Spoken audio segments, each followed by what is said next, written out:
Hello all, welcome to History4Exams. In this episode, we'll be discussing some of the very important questions asked for your 2023 February examination. So you guys know, in 2023 February examination, February 28 it was held. There was two cycles. One is shift 1 in the morning, then shift 2 in the afternoon session. And this is paper 1 or shift 1 history examination question paper. So in this video, we'll be discussing certain very important questions and we'll deal how you have to focus in your next examination. So it's a match list 1 and list 2 type of question. Here you can see some of the very important sites: Paisra, Bimbadka, Anangpur, Hansgate, and you have to match it. The most important thing, as a beginner or as a common man, we know that Bimbadka, that's situated in Madhya Pradesh. So you can go B as 1, B1, B1, B1. So you can simply eliminate option 4. Then any other site, if you know, that is Anangapur or Hansgi. Hansgi is one of the most common Paleolithic site located in the state of Karnataka itself. So B1 and D4, D4, D4. So you can eliminate 3. So with the two information itself, you arrived into a 50-50 option. Now you have two choices: either go for one or otherwise go for second question, second option. So when you analyze these regions, these locations are based on this Paleolithic, or we can say the Stone Age culture itself. So whenever we are preparing for your upcoming examination, you have to note this type of question. You have to study each and every site, their contemporary location. Then the uniqueness of that site is also very important. Why that site is very famous, or why Hansik is famous for, why Bimbadka is famous for, why Anangapur is famous for. You have to consider that. And you can see that Anangapur, that is in Haryana state, and Paisra, that is in Tol Paisra in Bihar. Okay, so option will be C2 and A3. Okay, so option will be 1. So option 1 will be your answer. So it is very important to note these elements: site, their contemporary site, or the state, location, and uniqueness. If possible, try to identify the name of the excavator also. So based on this will be, you can expect questions in your upcoming examination. Moving forward, arrange the following historical events in chronological order. Chronological order is one of the most important and most interesting or favorite area of this UGC net examination. So we can read this question and simply answer. Alexander death, Nahapana defeated and killed by Gautamiputra, coronation of Ashoka, Ajatashatru's war with Lichavis, fight between Alexander and Porus. So this is a basic question. You can understand that there is different dynasties. One is Nahapana of Saga dynasty, Gautamiputra of this Shadavahana dynasty, Ashoka of Mauryan Empire. So if you know the basic dynastical chronology itself, you can simply eliminate other options and finally come to your answer. Is one method, dynastical chronology, if you know. Second option is like that. Here we have one common name, Alexander's death and Alexander's fight with Porus. So obviously, after the fight with Alexander, or after E only, there is possible of the option A. So only after E, there A can become. So when you consider that kind of option, only after E there comes A. E, then only A.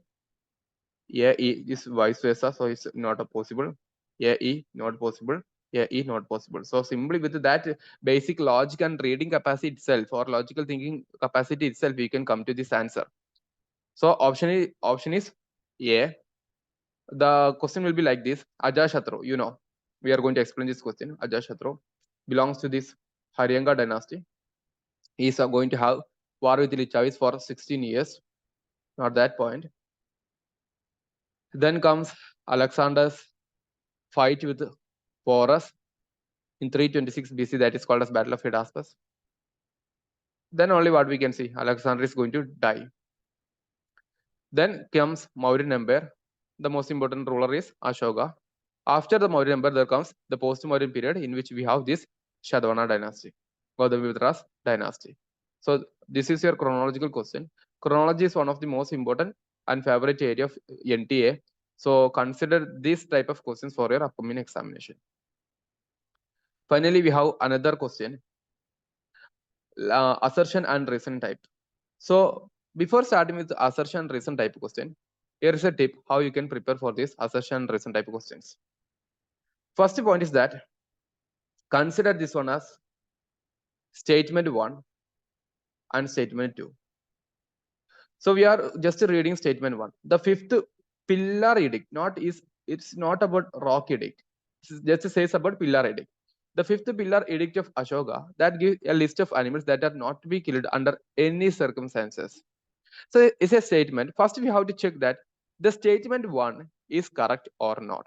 So we can consider that there are rock edicts of Ashoka, pillar edicts of Ashoka, and pillar edict number 5 deals with certain list of animals that are not to be killed on certain special days,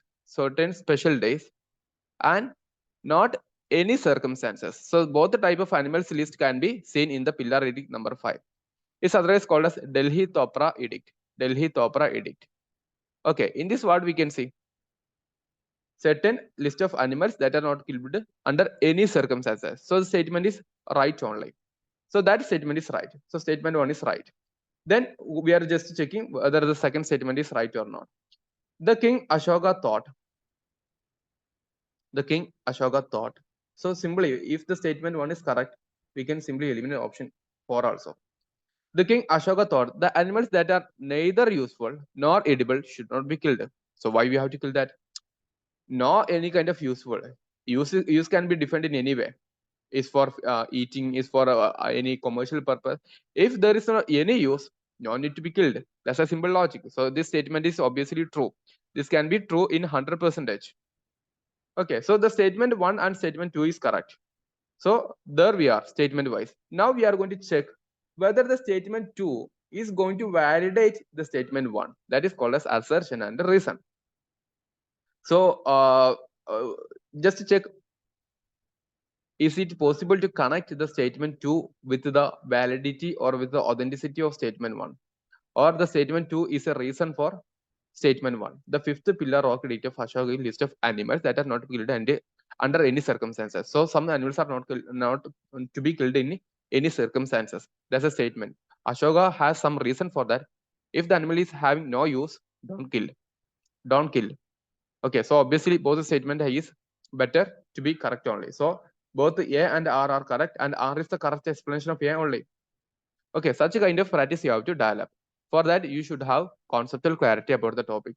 So when you are reading about each and every topic, just don't go for this by heading of such kind of information. Just to focus on why so, why so, why so. Think about it, think about it, think about it. So that should be your approach for an upcoming examination. We'll be discussing more questions in our upcoming videos. So that's all. Thank you.